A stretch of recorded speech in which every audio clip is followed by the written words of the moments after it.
kita mengalami yang namanya cacat rohani. Dan cacat terdahsyat di muka bumi adalah fatherlessness, ketiadaan Bapa.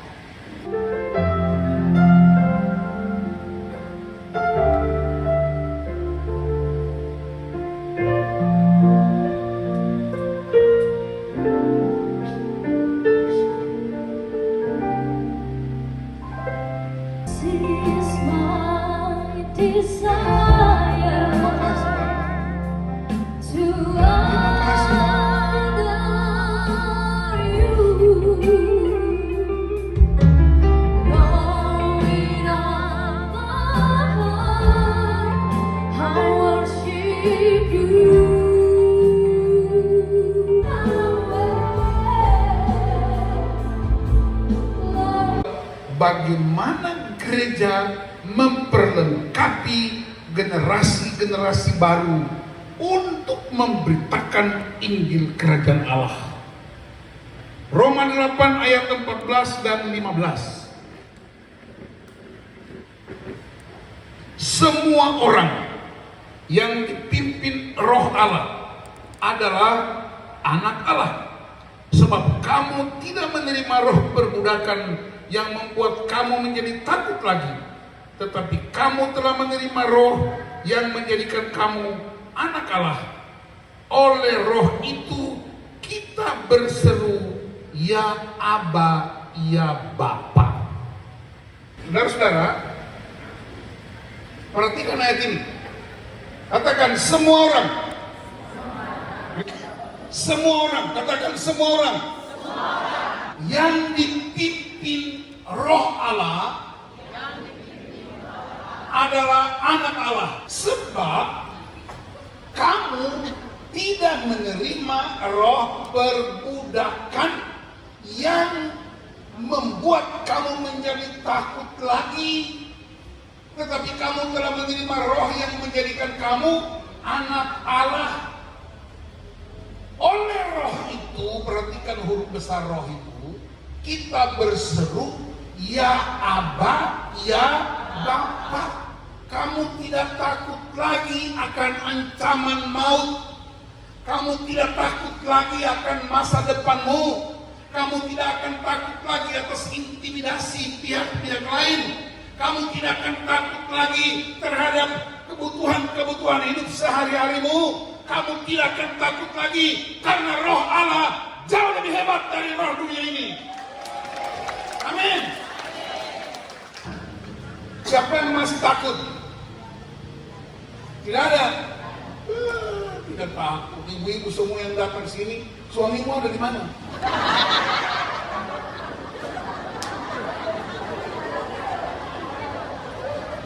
Waktu orang masih pacaran, dia punya suami, sekarang dulu pacaran, belum suami istri sudah panggil mama saya. Waktu itu dia punya istri body seperti gitar Spanyol. Begitu sudah menikah 10 tahun, sudah turun mesin 3 kali. Dia punya istri punya body berubah. Dulu gitar Spanyol, sekarang body istri seperti mimbar gereja orel. Lalu suaminya bilang, aduh, saya lihat perempuan satu ini, saya salah kawin nih. Itu bikin banyak wanita takut pulang ke rumah. Akhirnya apa? Di gereja berlama-lama. Suami bilang, tidur saja di gereja. Suami takut pulang karena takut istrinya mengeluarkan senjata-senjata pamungkas. Wanita semacam itu biasanya disebut sebagai pemerintahan Pontius Pilatus.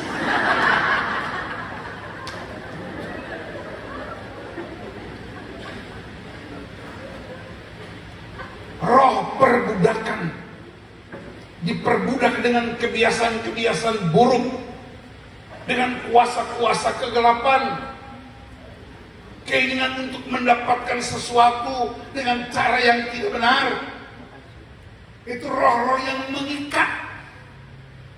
Dan karena itu Tuhan mau supaya kita dibebaskan. Cara membebaskannya, Dia beri roh Allah, karena roh Allah untuk menyembah Allah.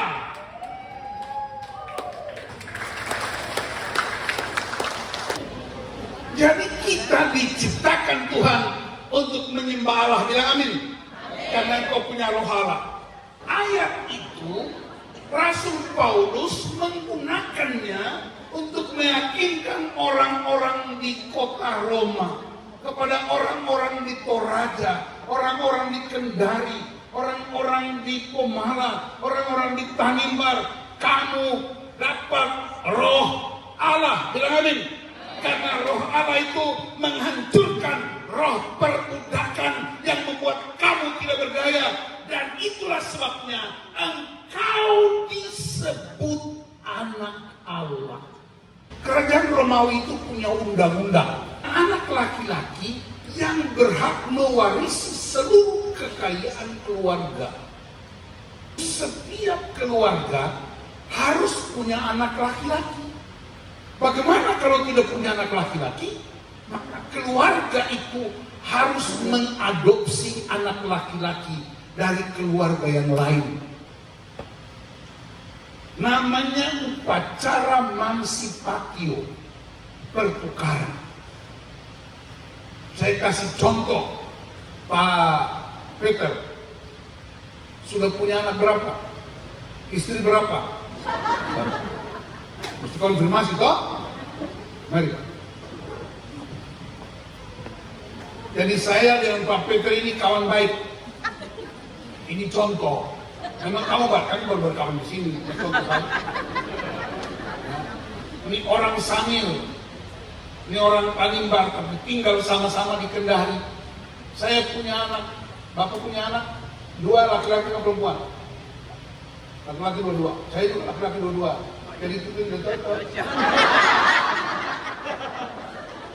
Nah, contoh karena beliau ini contoh di Romawi, dan itulah alasan mengapa Roma 8 itu muncul. Karena Pak Peter tidak punya anak laki-laki, dia harus adopsi anak, angkat anak laki-laki dari saya, karena kawan teman baik.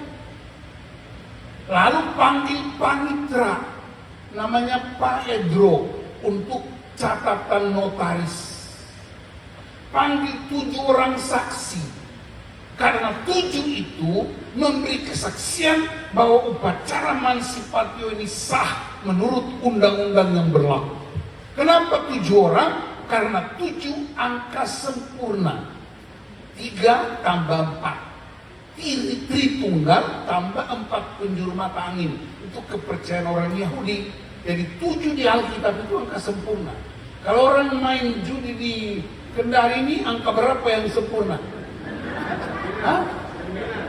9. Itu tahu ya?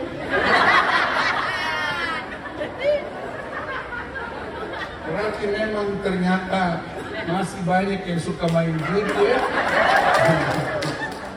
Orang yang main judi itu terikat roh perbudakan. Bertobatlah, amin. Orang yang berjudi, dia tidak percaya kalau Tuhan sanggup memelihara hidupnya. Jadi yang berjudi malam hari ini, bertobatlah, amin. Bilang sama orang sebelah, kasih tahu suamimu.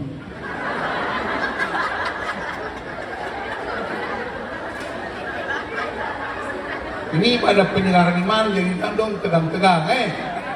Nah sekarang perhatikan, saya terangkan kenapa disebut anak Allah. Karena Pak Peter tidak punya anak laki-laki. Contoh, saya punya anak laki-laki 2, dia adopsi 1. Lalu kami bikin pengadopsian, dia ambil anak saya. Dalam bentuk simbol timbangan. Setelah dia dapat anak ini, tadinya anak ini namanya Yohanes Eliur, tetapi sekarang dia sudah pindah menjadi Yehezkel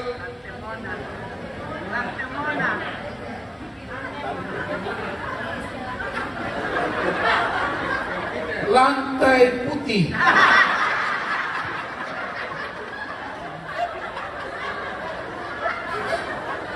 Nah, jadi waktu diadopsi, ketika anak saya ini pindah ke Pak Peter, seluruh hidup anak ini dinyatakan nihil. Apakah ada utangnya, semua apa saja yang ada di dalam keluarga lama dinyatakan nol. Sekarang dia punya hak waris yang baru di dalam keluarga yang baru. Bukan lagi anak adopsi, tapi anak kandung menurut undang-undang yang berlaku di Kerajaan Romawi. Sifatnya mengikat. Nah, saksi 7 orang tanda tangan.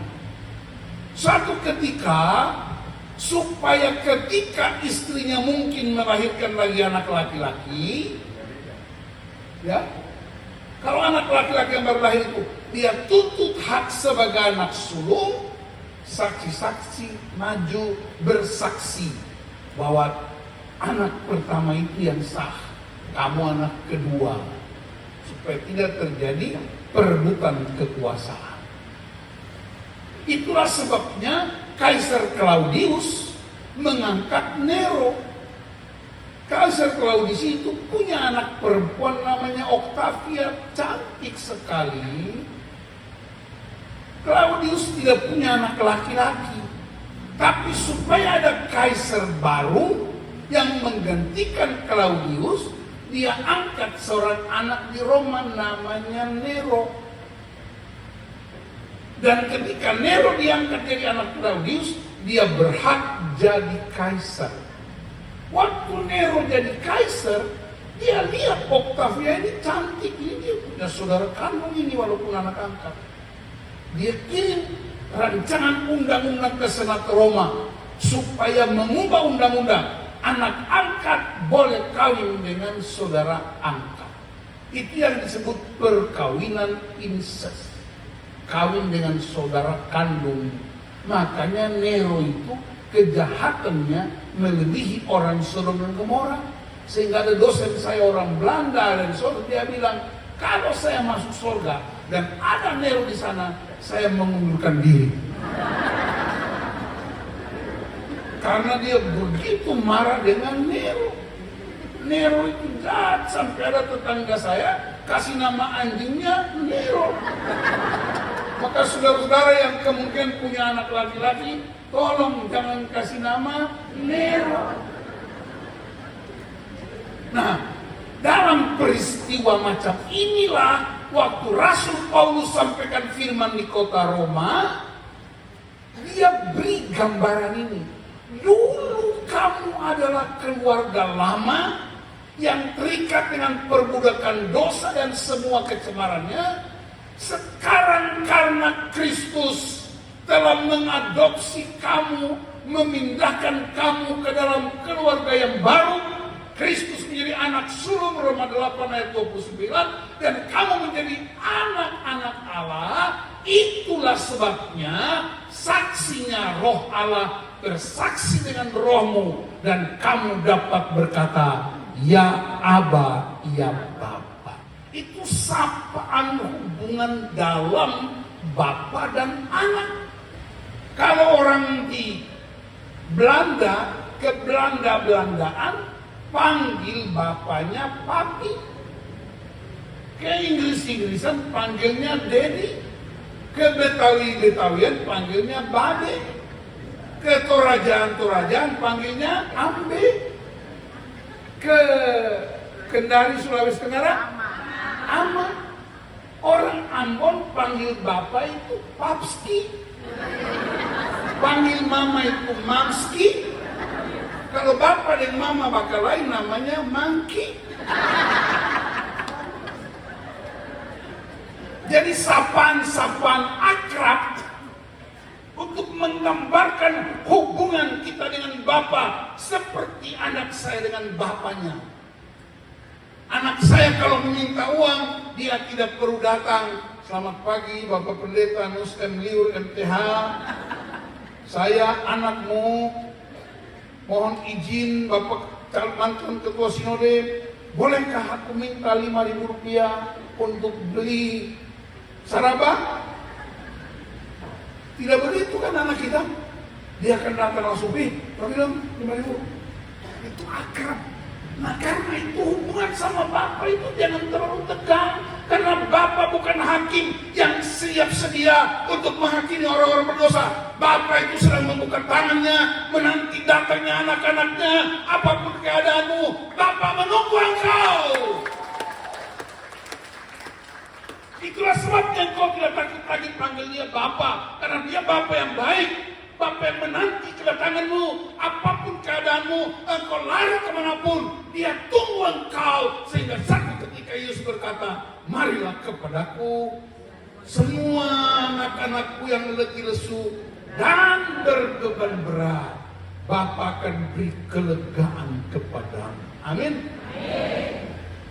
Jadi ibu-ibu, kalau bapak suamimu pulang dari kerja, ada yang pulang bawa uang, ada juga yang pulang bawa masalah,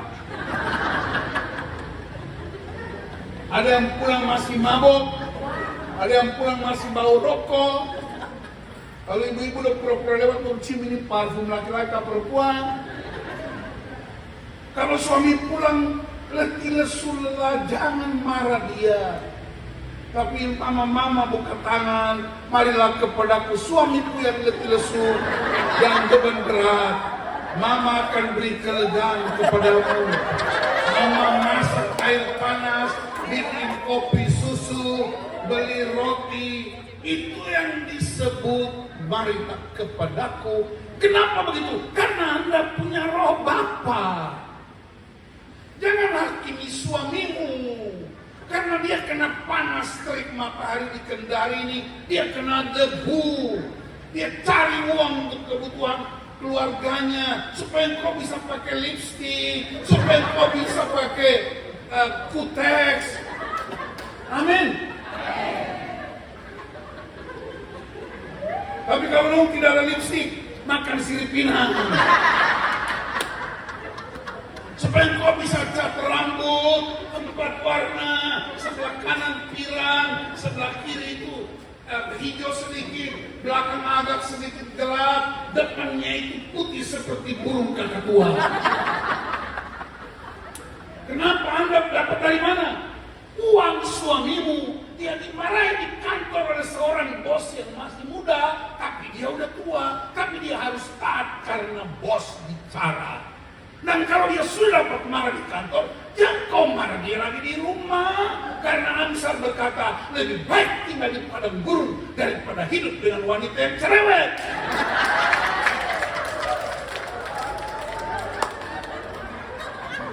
Amin Bapak-Bapak.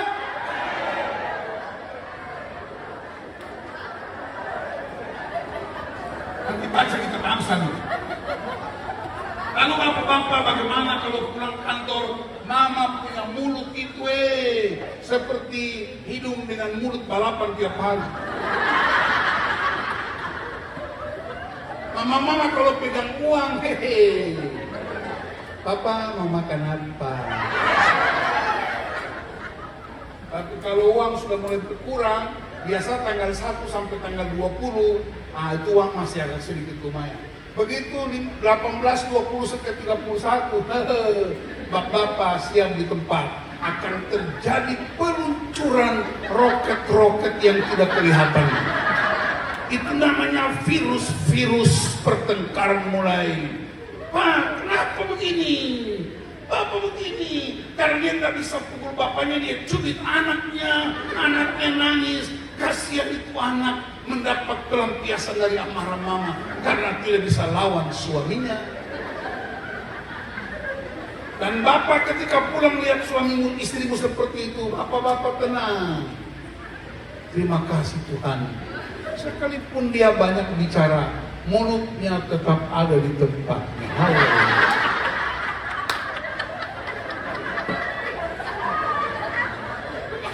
Bapak-bapak, ketika istrimu sudah bicara sana sini tapi Anda diam saja, istrimu udah nggak tahan lagi.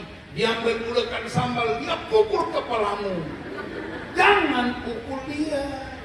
Tapi Bapa mulai tepuk dada dan berkata, berbahagialah pria yang dianiaya karena kebenaran, sebab merekalah yang mempunyai kerajaan Allah. Amin.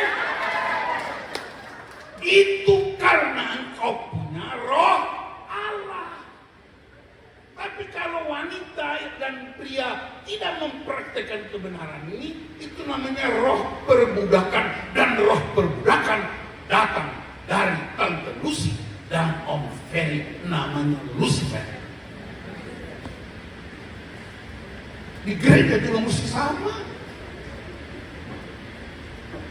Jadi kita dengan Bapak itu akrab. Saya nggak perlu takut. Karena Bapak saya bukan hakim.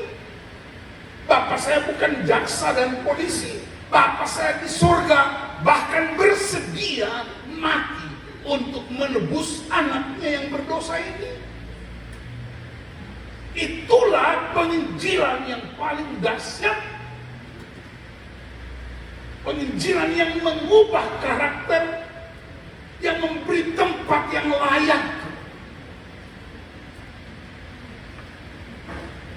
Jadi saudara-saudara, mari kita ambil posisi ini. Tapi sekarang banyak rumah tangga udah berubah. Saya konseling satu keluarga, suaminya diam, tidak bicara apa-apa. Istrinya nangis setiap hari, Pak Pendeta. Saya lihat laki-laki satu ini, laki-laki paling bodoh di dunia. Saya bilang, ibu, sebenarnya yang bodoh itu bukan suamimu. Dia bodoh, Pak Pendeta, dia tidak bodoh. Ibu yang bodoh, sudah tahu dia bodoh, kenapa kawin dengan dia?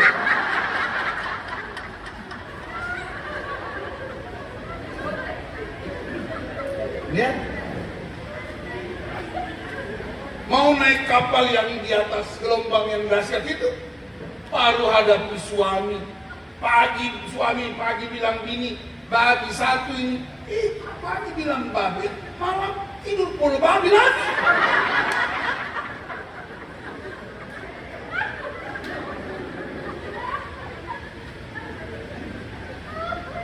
Terus Anda mau menyeberang lautan yang berkelor semacam itu? Lebih baik kita cerai saja. Kami nangis, dia nangis terus. Bapak, saya mau tanya, Bapak ini bangun keluarga rumah tangga atau Bapak bangun rumah duka? Kenapa rumah duka? Istri yang paling menangis terus itu rumah duka, bukan rumah tangga. Kenapa? Untuk mendapatkan roh Allah, itu barang itu nggak datang tiba-tiba dari langit. Dia mesti mengalami yang namanya kebenaran firman Allah. Orang yang rajin bersekutu dengan firman Allah, dia pasti dapatkan kuasa roh Allah. Bilang amin. Kenapa? Kejadian 1 ayat 1 dan 3, dia bilang begini, pada mulanya adalah Allah. Roh Allah melayang-layang di atas permukaan air. Allah berfirman, jadilah terang. Berarti ada perjumpaan roh Allah dan firman Allah bertemu, terang jadi.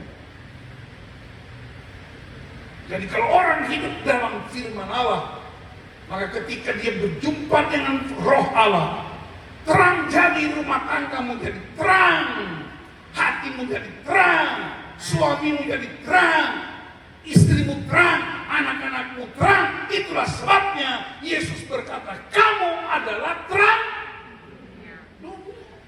Dia bilang terang dunia, bukan terang gereja. Sebab kalau terang gereja, terang baku dapat terang, silomen tabrak.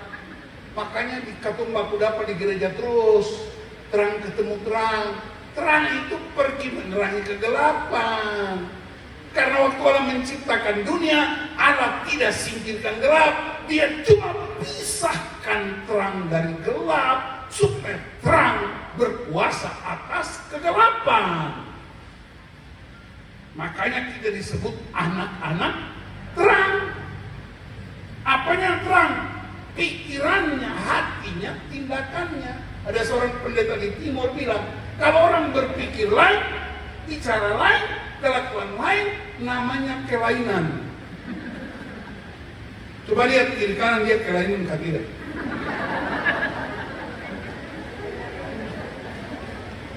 Dalam keadaan macam itulah,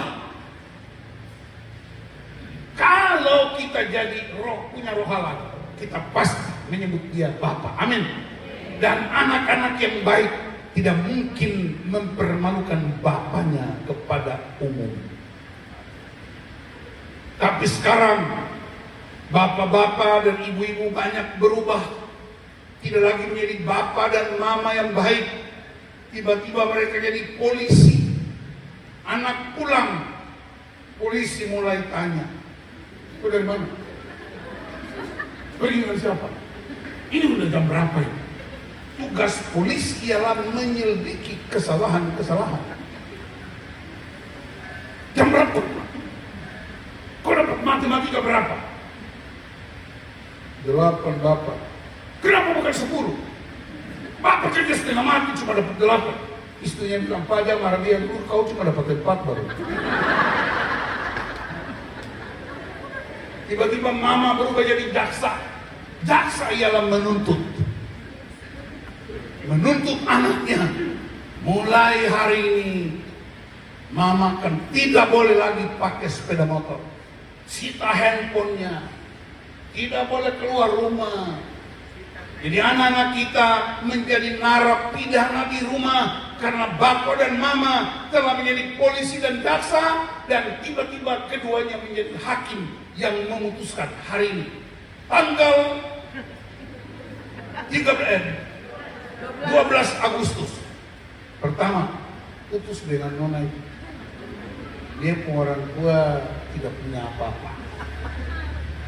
Ini anak sudah cinta mati. Tidak boleh pakai motor pergi lagi ke sekolah. Tidak boleh lagi ke mall. Akhirnya anak tinggal di rumah. Tinggal di kamar. Nangis.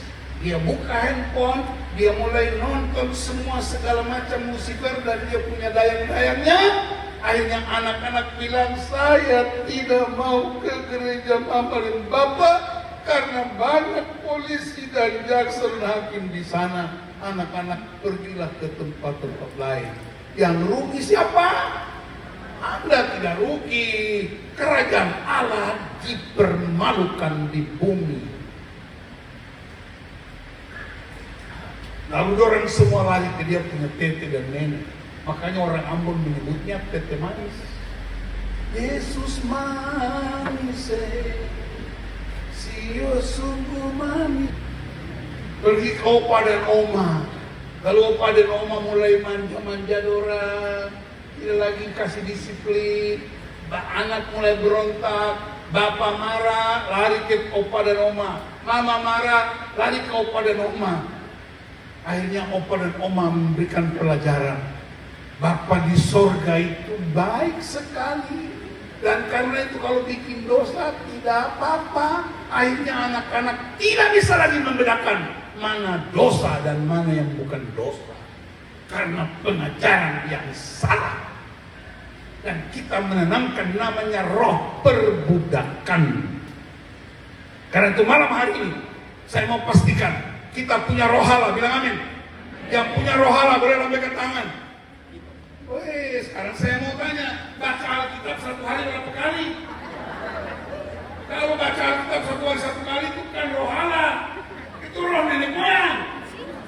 Tiap hari baca Alkitab, karena itu firman Allah yang membuat roh Allah itu bekerja. Karena kita kalau dia berkata, pedang roh ialah firman Allah. Supaya ketika engkau menghadapi problem, pedang dicabut dan firman mulai bekerja. Tapi banyak pedang dicabut tapi si tumpul karena enggak ada isinya, tumpul. Nah, ketika ada masalah marah terus, emosi terus, nangis terus. Karena apa? Pedangnya tumpul, enggak ada isinya. Jangan ngaku-ngaku punya roh Allah kalau nggak pernah baca firman. Bilang amin. Bilang sama sebelah, mulai besok mulai baca firman Tuhan. Tiap hari, bilang amin. Baca tidak mengerti, tidak apa-apa, baca saja. Karena firman itu kuasa, amin. Firman itu Allah. Tidak, yang penting baca saja, nanti Roh Kudus yang tuntun.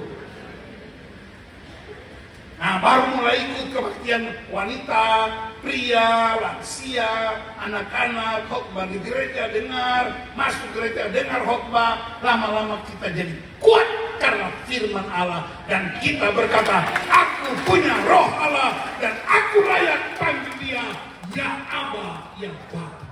Kalau begitu doa bisa nggak panggil dia Pak Papi? Boleh, pribadi. Selamat pagi Pak, aku udah bangun. Itu sangat pribadi. Tapi jangan khotbah hari Minggu lalu berdoa. Saudara-saudara kita berdoa. Selamat pagi, Bapak di surga. Lagi minta apa kan? Nanti jemaat kabur semua. Amin.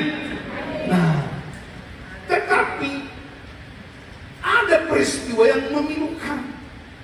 Ketika Tuhan Yesus sedang menolong umat untuk mengerti Bapa di surga itu kayak apa. Dia menceritakan sebuah kisah dalam Lukas pasal 15. Nah, dua anak ini yang sulung dan yang bungsu. Siapa yang anak sulung di sini di rumah boleh angkat tangan? Anak sulung. Puji Tuhan. Yang bungsu. Yang tidak angkat tangan ini kira jelas nih anak apa? Tengah-tengah tahun. Anak bungsu itu minta, masih ingat ceritanya ya? Lukas 15, dia minta seluruh kekayaan bagi dua bapak itu kasih. Dia pergi dan ceritanya apa? Dia mulai makan warmus, semua dihabiskan, jadi bangkrut. Perhatikan baik-baik. Anak ini bangkrut. Berarti roh apa? Roh perbudakan. Perbudakan apa? Harta kekayaan, kesenangan dunia, egoisme. Orang yang egois itu punya roh perbudakan. Yang cinta uang itu punya roh perbudakan. Diperbudak dengan semua kekayaan dunia. Tetapi anak itu kemudian berlutut di dalam kandang babi itu. Kenapa? Dia bukan kasih makan babi. Anak orang kaya raya karena lari dari Bapa, tinggalkan sumbermu, engkau jadi hancur. Setiap orang yang meninggalkan sumber selalu hidupnya kacau. Tetapi ada kesadaran dan saya percaya roh Allah bekerja. Anak itu bangkit lagi. Waktu dia pulang ke rumah, compang-camping bajunya udah kurus kering, tidak makan, kotor. Dia waktu berjalan ke rumah kira-kira dia jalannya sudah nggak jadi apa-apa lagi. Tujuannya cuma satu, aku mau jadi budak di rumah Bapakku. Nanti baca Lukas 15. Tapi seorang bapak yang baik, dia memperhatikan anaknya, dia kenal siapa anaknya.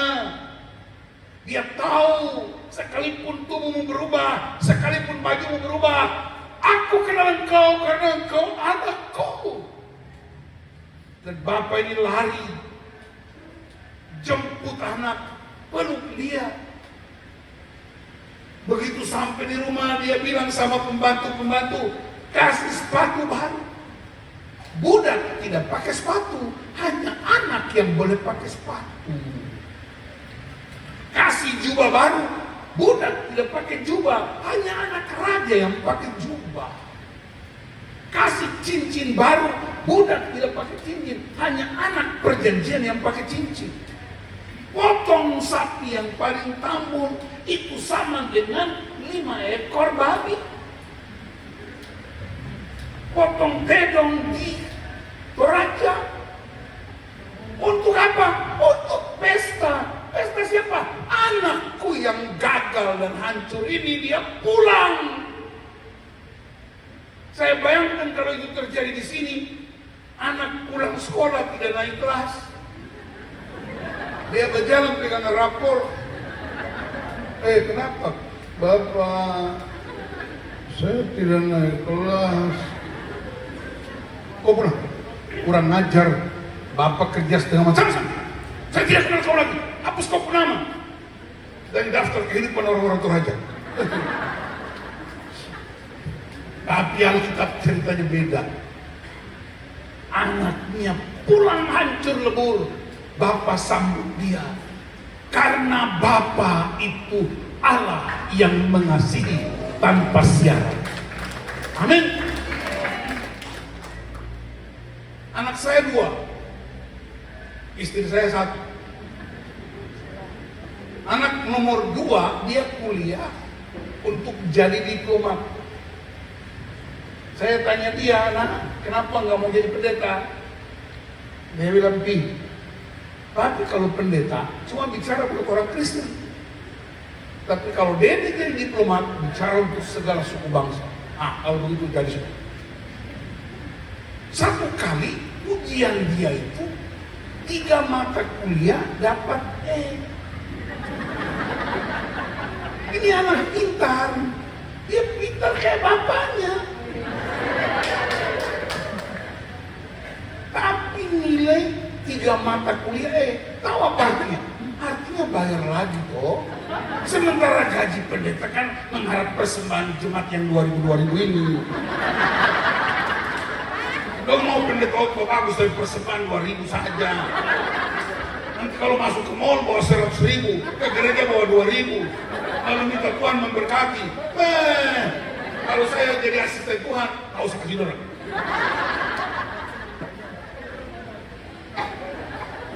Lalu saya tanya dokter, teman saya, "Pak dokter, kenapa Kevin baru kuliah, umur 18 tahun, kok nilainya E?" Dokter bilang begini, "Pak pendeta, tidak semua anak begitu. Ada anak-anak tertentu. Dalam pertumbuhan fisik ada hormon-hormon tertentu yang membuat anak itu malas, tiduran, tidak suka belajar. Jadi mungkin Kevin salah satu yang terkena." Nah, oke kalau begitu. Lalu saya telepon Kevin, "Nak, kamu kapan balik ke Jakarta liburan?" Dia takut juga karena nilai E. "Gak apa-apa, kamu mau naik bis, kereta api atau pesawat?" "Naik pesawat aja." "Gak apa-apa, tapi ada uang." Naik pesawat dia pulang. Kira-kira 2-3 hari saya ajak berempat, kami pergi makan di sebuah restoran namanya Gendis. Restoran Gendis itu restoran steak. Itu minimal sekali makan 4 orang 1.500.000. Itu gaji pendeta atau vikaris di Gap Sultra. Sekali makan. Begitu kami mau masuk ke restoran Gendis, dia tanya begini, "Pi, mau pesta siapa?" "Tapi kau ulang tahun mana enggak? Kakak juga enggak." Saya bilang, "Kita mau pesta." "Pesta apa Pak?" "Karena kamu tidak lulus ujian. Nilainya dapat E." "Benar Pak?" "Benar." Makan selesai. Saya lihat air matanya gugur. Saya tidak bicara apa-apa. Saya tanya, "Mau tambah lagi?" Pulang ke Salatiga, habis semester dapat laporan nilainya A+, AB, A. Alhamdulillah. Kekerasan tidak pernah menyelesaikan masalah, tapi hati Bapa itu membesarkan dan mengangkat anak ke atas tahta yang jauh lebih mulia. Bilang amin. Tapi ada teman saya anak tidak lulus. Ini teman saya ini orang Ambon, tinggal di Papua, anak umur kelas 5 SD, dia kerja di pelabuhan, angkat barang jadi kuli pelabuhan, uang terbatas, istrinya tidak bekerja. Satu kali mau terima rapor, anaknya, bapaknya beli ayam 2 ekor, beli ayam 2 ekor, itu paling mahal sedunia buat mereka. Mamanya masak opor ayam panas-panas, bikin itu ketupat santan di atas meja, Bapak pergi ke pelabuhan lagi, kenapa? Karena tunggu kapal yang akan masuk. Lalu anak pulang dari sekolah kelas 5 SD pegang rapor jalan seret-seret kaki. Sudah tahu tuh? Apa ini? Tidak lulus. Bapaknya mulai tanya, kenapa kau? Bapak, saya tidak naik kelas. Bapaknya langsung ambil opor panas di atas meja. Dia siram ke anaknya. Itu masih panas-panas. Dia ambil tempat masak itu, dia lempar lagi ke anak umur kelas 5 SD. Anak itu mulai nangis. Mamanya datang bantu. Mamanya ditendang lagi sama bapaknya. Dan bapaknya pergi. Lihat, Anda tidak mencintai anakmu, tapi Anda mencintai uangmu dan pekerjaanmu. Anda mencintai ekspektasimu. Anaknya digantung. Setiap kali pergi bekerja, mamanya kasih turun. Satu kali saya khotbah di kota itu. Khotbah saya sini, tapi tidak khusus. Khusus untuk kaum pria. Tiba-tiba pria itu maju ke depan, dia berlutut di depan mimbar. Dia bilang, Tuhan ampuni aku Tuhan. Aku salah Tuhan. Biasa kalau pria sudah menangis waktu saya khotbah, saya nggak urus. Kenapa? Kok biasa bikin perempuan menangis toh? Jadi Tuhan bikin kau menangis, biasa aja, slow aja, santai. Menangis bukan tanda pertobatan. Pertobatan itu karena firman Tuhan, bukan menangis. Lalu selesai itu makan siang, dia pulang ke rumah, dia bawa anaknya yang sudah umur kelas 6 SD, 1 tahun kemudian. Dia bilang, Pak Pendeta, ini anak yang saya cerita. Saya datang yang anak itu, saya bilang, nah, kamu pahit nggak sama Bapak? Ini Pak Pendeta, kenapa? Bapak dulu siram saya pakai opor ayam. Nah, memorinya nggak bisa hapus. Semua bentuk kejahatan apapun yang kita tanamkan, kebaikan apapun yang kita tanamkan akan masuk di dalam hatinya, sehingga dia punya roh perbudakan. Dia benci bapaknya karena bapaknya kasar dan jahat. Hari itu saya tuntun mereka, bapaknya peluk dia minta ampun, anaknya peluk dia, dan mereka dipulihkan Tuhan. Anak itu saya dengar dia sudah mahasiswa dan dia termasuk sangat berprestasi. Bapak-bapak dan ibu-ibu yang kasar buat anak-anak, anak-anakmu akan kehilangan orientasi. Roma 5 ayat 8 berkata, Allah menunjukkan kasihnya kepada kita ketika Kristus mati buat kita, waktu kita masih berdosa. Jadi Tuhan mengasihi kita bukan waktu kita udah sempurna, waktu kita masih berdosa. Bilang amin. Ibu-ibu coba ikuti saya. Allah mengasihi saya ketika Kristus mati buat saya, waktu saya masih berdosa. Bapak-bapak, Allah mengasihi saya ketika Kristus mati buat saya, waktu saya masih berdosa. Bapak-bapak itu belum baca. Anak-anak muda, Allah mengasihi saya ketika saya masih berdosa. Amin. Sekarang kita ganti kata-katanya, prakteknya. Ibu-ibu ikuti saya. Saya mengasihi suami saya, sekalipun dia dibawa lari sama kuntilanak. Nah, tadi ayatnya Allah mengasihi saya ketika Kristus mati buat saya, waktu saya masih berdosa. Coba ibu-ibu, saya mengasihi suami saya waktu dia tidak kasih gaji buat saya. Kalau saudara nggak praktek ayat ini, percumalah seluruh pemberitaan firman Tuhan itu.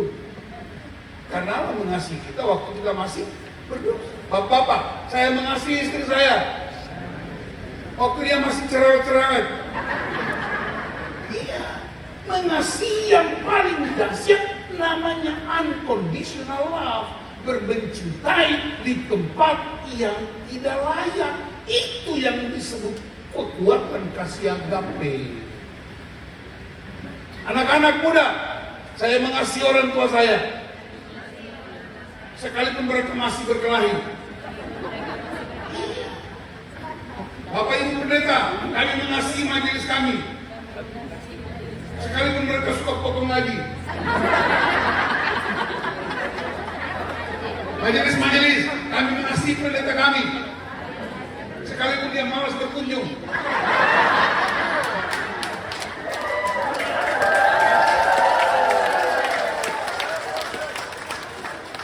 Sesuatu yang tidak layak, itulah tempat di mana kasih berotoritas.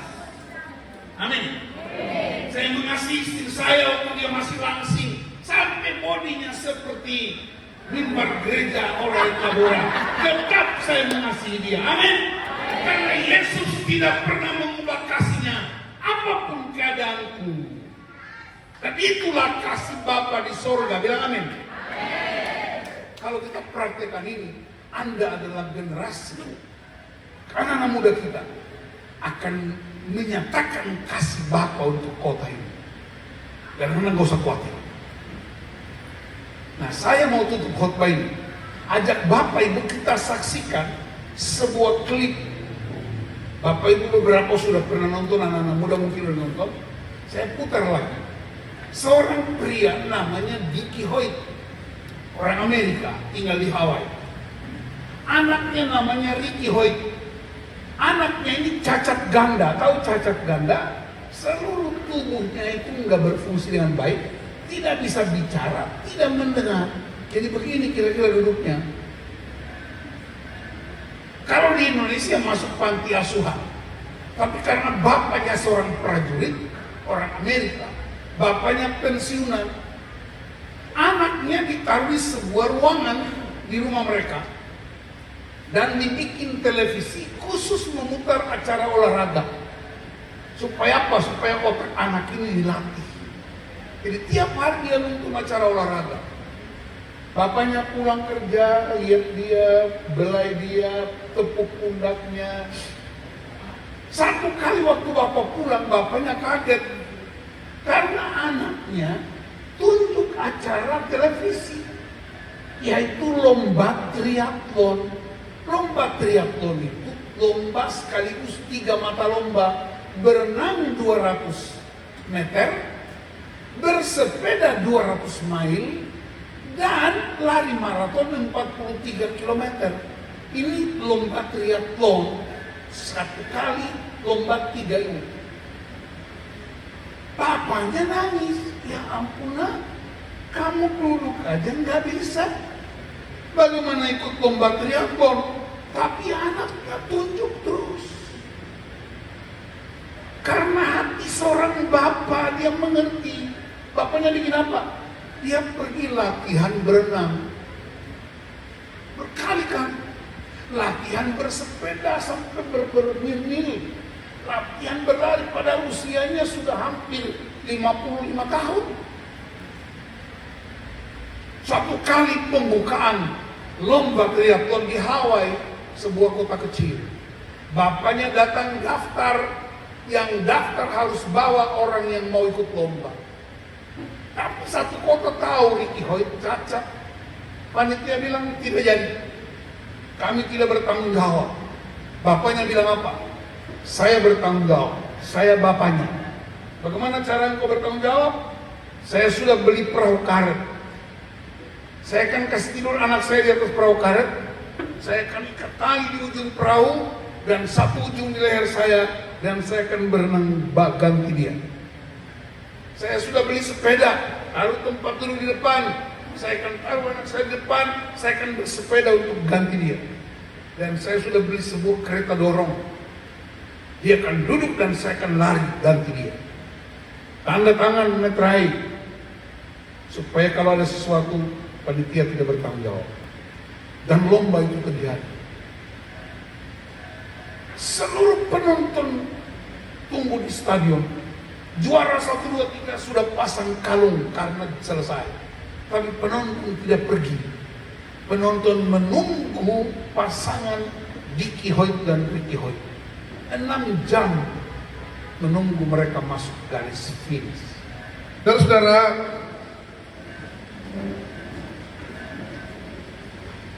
penginjilan itu dimulai dari dalam rumah kita. Penginjilan yang sangat dahsyat dimulai dari keluarga kita.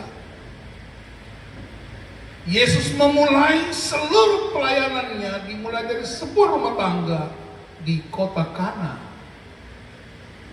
Adalah menjadi sesuatu yang tidak mungkin. Bagaimana kita bisa membawa orang-orang untuk mengalami kemenangan Kristus kalau di dalam rumah kita, di dalam gereja kita, kita kehilangan hati Bapa itu. Hati Bapa mengasihi tanpa syarat. Saya sudah nonton kisah ini berpuluh-puluh kali, tapi saya selalu ingat satu hal. Secara fisik saya mungkin tidak cacat, tapi mari kita jujur, kita mengalami yang namanya cacat rohani. Dan cacat terdahsyat di muka bumi adalah fatherlessness, ketiadaan Bapa. Itu sebabnya Maliaki ayat terakhir, pasal terakhir berkata, hati Bapa kembali kepada anak, hati anak kembali kepada Bapa, supaya smite the earth with a curse, supaya kutuk tidak masuk. Begitu banyak kutuk-kutuk yang dialami, kutuk persinahan, perselingkuhan, kekerasan dalam rumah tangga, pemberontakan, narkoba, segala macam bentuk kejahatan. Itu kutuk-kutuk yang telah masuk sampai dalam dapur-dapur kita karena temboknya hancur. Tidak ada lagi otoritas yang berdiri untuk menghalangi kutuk-kutuk itu. Dan otoritas itu dia bernama Bapa. Itu sebabnya ketika Yesus di Sungai Yordan itu, kalimat itu datang kepada dia dan dia juga datang kepada kita. Inilah anakku yang kukasihi, kepadanya lah aku berkenan. Karena itu, dengar saya beritahu, Allah berkenan kepadamu.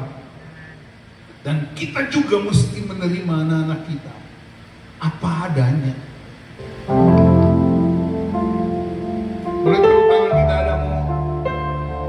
Alami hati Bapa malam hari ini.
Alami hati Bapa malam hari ini.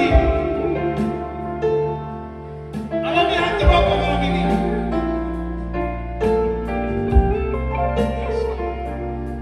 Yes, Lord. This is my desire to honor you. Knowing all my heart, I worship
Yes, Lord. Kita mau doa bersama-sama.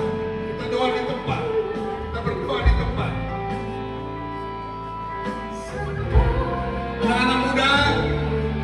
Anak-anak muda boleh angkat tangan. Yang anak-anak muda, Pak Pendeta mau doakan kalian. Boleh datang ke depan, Anak-anak muda semuanya. Jadi generasi-generasi yang melanjutkan kemuliaan Tuhan di kota ini. Semua hadap ke depan, anak muda semua hadap ke depan. jiwaku Yes, Lord. semuanya Laki perempuan semuanya. Anak muda laki perempuan. di dalam Yes, Lord. hidupku setiap Jangan berkerumun, atur barisan. Jangan berkerumun. Ya, di belakang. katakan jangan rukunkan hatiku dan jiwaku semuanya milikku di dalam hidupku setiap waktu nyatakan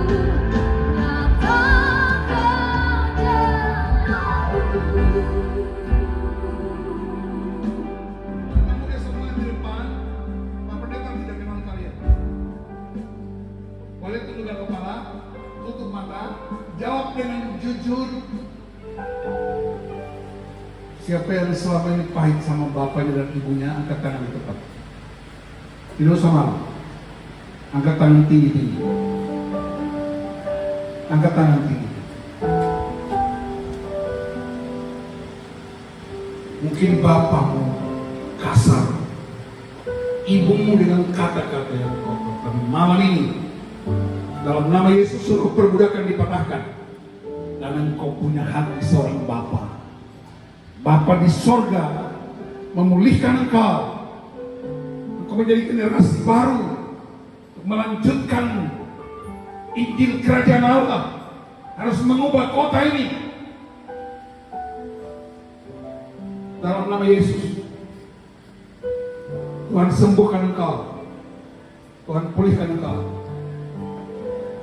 Ya. Menangislah di hadapan Tuhan. Air matamu ditampung di kirbat Tuhan. Tolong ibu-ibu pendeta yang ada di tempat ini boleh datang ke depan. Boleh peluk anak-anak di sini. Doakan mereka ibu-ibu pendeta atau mungkin penatua diaken, yang wanita-wanita bersama ke depan. Mari doakan mereka, peluk mereka. Bapak pendeta langsung. Bapak pendeta doakan anak-anak muda yang pria-pria, ibu-ibu peluk dari depan, peluk mereka dan doakan mereka, biar mereka menangis di bahumu. Itu tempat yang aman buat engkau. Hari ini bangkit, jadi anak-anak ilahi yang dahsyat. Tuhan bawa engkau dalam kemenangan demi kemenangan. Terima kemuliaan Tuhan hari ini. Terima pembebasan itu. Anda tidak lagi dalam roh perbudakan, tapi Anda punya roh Allah dan engkau panggil dia, ya Aba, ya Bapa.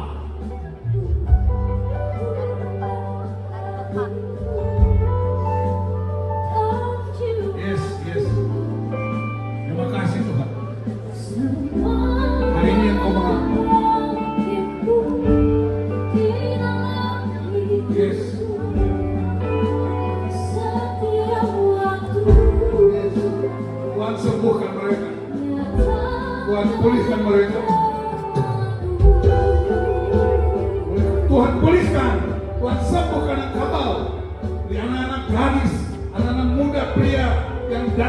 Tuhan bawa engkau dalam kemenangan demi kemenangan.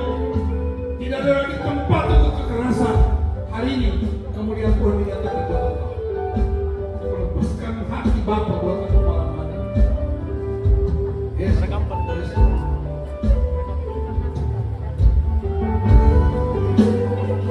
hatiku dan jiwaku, semuanya bagiku di dalam hidupku, setiap waktu nyatakan jauh.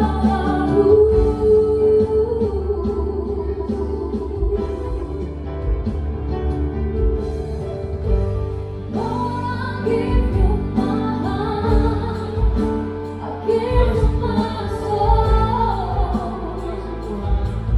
I live for you, Kasih anak-anak kami, every breath that I bangkit dari generasi baru. Kami tidak takut lagi. Injil kerajaan Allah memenuhi ke surga, memenuhi Sulawesi Tenggara. I give you my soul, I live for you, every breath that I take, every moment I'm awake, Lord, have your